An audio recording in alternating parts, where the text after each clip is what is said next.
Hello everyone, myself Mary Vinder. जैसे कि सारे हमारे यूट्यूब चैनल पे डेली एमसीक्यू प्रैक्टिस चल रही है, जो NET JRF, UP PGT, Bihar PGT के एग्ज़ाम्स के लिए अत्यंत ही आवश्यक है।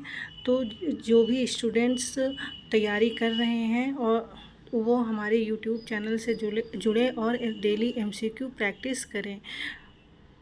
जैसे कि यूपी पीजीटी के एग्ज़ाम्स डेट जल्द ही आने वाले हैं, साथ ही साथ हायर का भी जो फॉर्म फिल हुए थे उसका भी एग्ज़ाम्स जल्द होने वाले हैं। तो आइए देर न करते हुए हमारा ये जो कॉन्सेप्ट है प्राथमिक अवधारणाएं समिति, समुदाय एवं संस्था से रिलेटेड हमारे ये एमसीक्यू हैं, जिसे हम चलिए आगे सॉल्व करते हैं।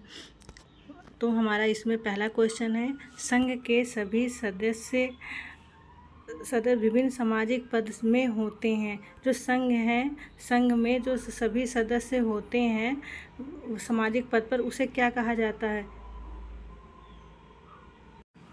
ए ऑप्शन है आपका भूमिका, बी ऑप्शन है प्रतिष्ठा, सी ऑप्शन है स्तर, डी ऑप्शन है नाम। तो इसमें क्या सही होगा? ये क्वेश्चंस आपसे पूछ रहे हैं कि जो संघ है उसके जो सभी सदस्य होते हैं उनके विभिन्न पद होते हैं। वे पद किससे जुड़े होते हैं? सामाजिक पद जो उनकी एक भूमिका होती है, वो पद जो है जिन्हें कहा जाता है, सभी सदस्य के जो विभिन्न सामाजिक पद होते हैं उसे क्या कहा जाता है? उसे कहा जाता है ए प्रतिष्ठा, क्योंकि वो सारे सामाजिक पद जो है प्रतिष्ठा से जुड़े होते हैं। तो ए क्वेश्चन नंबर 1 का बी ऑप्शन आपका सही होगा। क्वेश्चन नंबर 2, गैर ऋण सहकारी संघ में होता है। जो गैर ऋण सहकारी संघ में होता है, ए ऑप्शन है बुनाई, बी ऑप्शन है केश कर्तन, सी ऑप्शन है चमड़ा सिझाना, डी ऑप्शन है उपभोक्ता। तो ये इसमें इन चारों में से आपका क्या आंसर जो है सही होगा? तो इन क्वेश्चन नंबर 2 का जो है आपका ये जो डी ऑप्शन है ये जो है सही होगा। हो सके ये जो है उपभोक्ता आपका गैर ऋण सहकारी संघ में होते हैं। ये बुनाई, केश कर्तन, चमड़ा सिझाना ये चीज़ें आपका गलत है। सही है आपका इसमें क्वेश्चन नंबर 2 का डी ऑप्शन राइट है। क्वेश्चन नंबर 3, ऐसे समूह जो सनातन नहीं होते अपितु उद्देश्यों की पूर्ति के साथ ही प्रायः समाप्त हो जाते हैं। ये क्वेश्चन आपसे पूछ रहे हैं कि ऐसा समूह जो स्थायी नहीं होते अपितु उद्देश्यों की पूर्ति के साथ ही प्रायः समाप्त हो जाते हैं, उसे क्या कहा जाता है?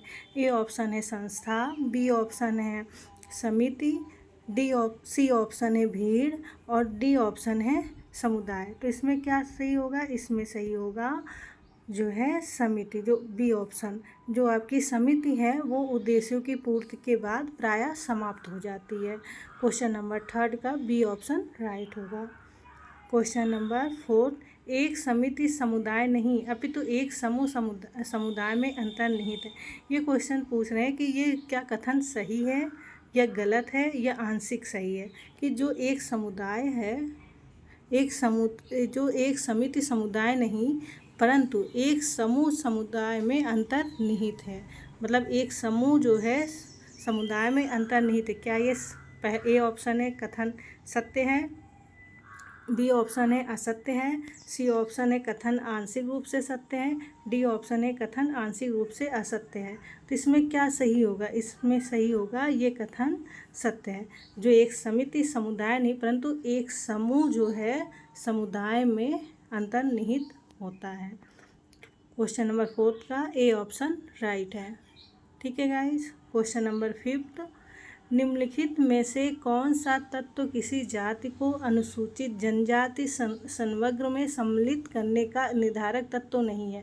तो ये क्वेश्चंस पूछ रहे हैं कि ऐसी कौन सी विशेषताएं हैं इनमें से जो अनुसूचित जनजाति को सम्मिलित करने में जो है निर्धारक तत्व नहीं है, जो एक ऐसी विशेषता नहीं है। ए है भौगोलिक एकाकीपन, बी ऑप्शन है समुदाय का आकार, सी ऑप्शन है पिछड़ापन, डी ऑप्शन है विशिष्ट संस्कृति। तो इसमें क्या सही होगा? तो इसमें सही होगा समुदाय का आकार। ये जो समुदाय का आकार होता है ये जो है अनुसूचित जनजाति की को जनजाति की समग्र में जो है सम्मिलित करने का निर्धारित तत्व नहीं है। इसके अलावा ये जो भौगोलिक एकाकीपन है, पिछड़ापन है, विशिष्ट संस्कृति, ये जो है अनुसूचित जनजाति की विशेषताएं होती हैं। ठीक है गाइज, तो क्वेश्चन नंबर 5 का बी ऑप्शन राइट होगा। ठीक है, ये आप क्वेश्चन नंबर 5 का समुदाय का आकार बी ऑप्शन राइट आंसर होगा। क्वेश्चन नंबर 6, निम्नलिखित में से कौन सा कथन असत्य है? समुदाय समाज का एक प्रकार है, ए ऑप्शन। बी ऑप्शन है समुदाय मूर्त है लेकिन समाज अमूर्त है। सी ऑप्शन समुदाय में समानता एवं अंतर दोनों होते हैं। डी ऑप्शन समुदाय निश्चित स्थान पर स्थित होते हैं। तो इसमें क्या सही होगा? ये क्वेश्चंस क्या पूछ रहा है? ये क्वेश्चंस पूछ रहा है कि जो है ये समुदाय में क्या चीज़ जो है गलत है। समुदाय समाज का एक प्रकार है, ये ऑप्शन ये राइट है आपका। समुदाय मूर्त है लेकिन समाज अमूर्त है। जैसे कि मैंने कल ही क्लियर किया था कि समुदाय, गांव, देश ये सारे जो है मूर्त है, लेकिन जो समाज है और सामाजिक संबंध ये सारे अमूर्त हैं। सी ऑप्शन है समुदाय में समानता एवं अंतर होते हैं, ये सी ऑप्शन जो है ये आपका गलत हो जाएगा, क्योंकि समुदाय में हम अंतर नहीं होता बल्कि इसमें जो है सामुदायिक भावना पाई जाती है। मतलब हम की भावना, समुदाय में हम की भावना पाई जाती है, इसमें अंतर नहीं पाया जाता है। तो ये जो है गलत है आपका। डी ऑप्शन है समुदाय निश्चित स्थान पर स्थित होते हैं। तो इसमें क्या सही है? इसमें कौन सा कथन असत्य है? तो क्वेश्चन नंबर 6 का सी ऑप्शन असत्य है, ये आपका राइट आंसर हो जाएगा।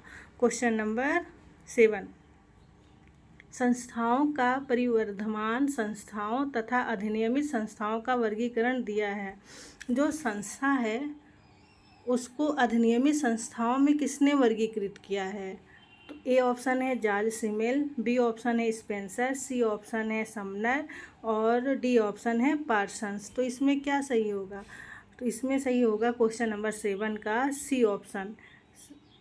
ये जो समनर है इन्होंने संस्थाओं का परिवर्धमान संस्थाओं तथा अधिनियमित संस्थाओं का अधिनियमित संस्थाओं में वर्गीकरण दिया है। किसने? समनर ने। 7 का सी ऑप्शन राइट आंसर होगा।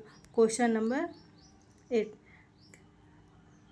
किसी भी सामाजिक व्यवस्था जिसमें बहुसंख्या का व्यवहार प्रतिमानों और भूमिकाओं से संचालित होता है कहा जाता है। ए ऑप्शन है साहचर्य, सी ऑप्शन है संस्था, बी ऑप्शन है समुदाय, डी ऑप्शन है कला।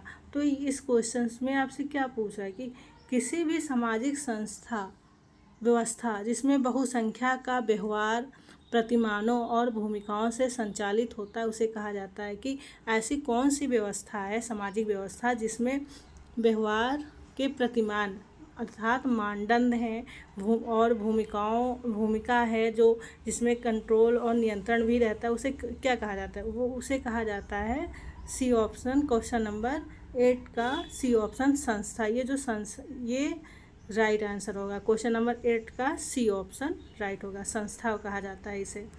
क्वेश्चन नंबर 9, सामाजिक निर्वाह के एक क्षेत्र जो कुछ मात्रा तक सामाजिक सुसंगता एवं समानता द्वारा निर्दिष्ट होते हैं। ए ऑप्शन है सामाजिक समूह, गा ऑप्शन है समुदाय, सी ऑप्शन है समुदाय, बी ऑप्शन है समाज, डी ऑप्शन है समिति। इसे क्या कहा जाता है? सामाजिक जीवन निर्वाह के एक क्षेत्र जो कुछ मात्रा ये सामाजिक सुसंगता एवं समानता, ये आप जो है याद करिए कि जो ऐसा सामाजिक व्यवस्था या ऐसा सामाजिक जीवन निर्वाह का ऐसा क्षेत्र जहाँ पर सामाजिक सुसंगता एवं समानता, मतलब कि ये देखिए छुपा हुआ कि हम की भावना जहाँ पाई जाती है उसे क्या कहा जाता है? ए ऑप्शन है सामाजिक समूह, ये होगा ऑप्शन नंबर सी समुदाय। इसमें जो है समुदाय, हम की भावना में समुदाय जहाँ हम की भावना पाई जाती है अर्थात जहाँ सामाजिक सुसंगता और समानता पाई जाती है उसे कहा जाता है समुदाय। क्वेश्चन नंबर 9 का सी ऑप्शन राइट होगा, उसे समुदाय कहा जाता है। ठीक है। क्वेश्चन नंबर 10, वह व्यवस्था जो व्यक्तियों के व्यवहार को उनके आदेशक चरित्र के माध्यम से क्रमबद्ध और संरचित करती है उसे किस शब्द में निरूपित किया गया है? वह व्यवस्था जो व्यक्तियों के व्यवहार को उनके आदेशक चरित्र के माध्यम से क्रमबद्ध और संरचित करती है उसे किस रूप में निरूपित किया जाता है? ए ऑप्शन है एक संस्था, बी ऑप्शन है एक सामाजिक संरचना, सी ऑप्शन है एक सामाजिक व्यवस्था, डी ऑप्शन है एक संस्कृति। तो इसका क्या सही होगा? इसका सही होगा एक संस्था। ये जो है आपका राइट आंसर होगा कि जो है एक जो व्यक्तियों के व्यवहार को उनके आदेशक चरित्र के माध्यम से क्रमबद्ध संरचित करती है, क्रमबद्ध रूप से किसी का आदेशक चरित्र को जो है संरचित करती है तो उसे क्या कहा जाता है? एक संस्था। संस्था के द्वारा ही हम व्यवहारों को जो है क्रमबद्धता जो है और एक प्रतिमान के द्वारा निर्देशित करते हैं। तो 10 ऑप्शन का ए ऑप्शन राइट होगा। क्वेश्चन नंबर 11, समुदाय का उदाहरण। समुदाय का उदाहरण ए ऑप्शन है ट्रेड यूनियन, सी ऑप्शन है राजनीतिक दल, बी ऑप्शन है वर्ण, डी ऑप्शन है जनजातीय समूह। इसमें क्या सही होगा? समुदाय किसका उदाहरण है? तो समुदाय उदाहरण है जनजातीय समूह का। जो जनजातीय समूह होता है वो जो है समुदाय का उदाहरण होता है। तो क्वेश्चन नंबर 11 का डी ऑप्शन राइट होगा। क्वेश्चन नंबर 12, समुदाय का उदाहरण कौन सा नहीं है? ए ऑप्शन है रेड इंडियंस, बी ऑप्शन है मुरिया, सी ऑप्शन है अंडमान आइसलैंडर्स, डी ऑप्शन है राष्ट्रीय स्वयंसेवक संघ।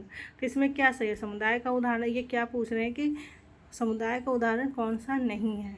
तो 12 का जो है आपका डी ऑप्शन सही हो जाएगा। राष्ट्रीय स्वयंसेवक संघ जो है समुदाय नहीं है।